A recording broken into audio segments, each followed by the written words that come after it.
Hi అండి. ఈరోజు వీడియోలో రెస్టారెంట్ స్టైల్‌లో స్పైసీగా పప్పు ఎలా చేయాలో చూద్దాం.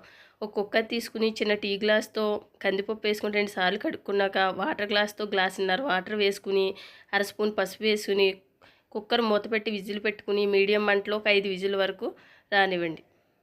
ఈ కుక్కర్ చల్లారినాక తీసి పప్పు కుడుకుతో కలుపుకుని పక్కన పెట్టుకోండి.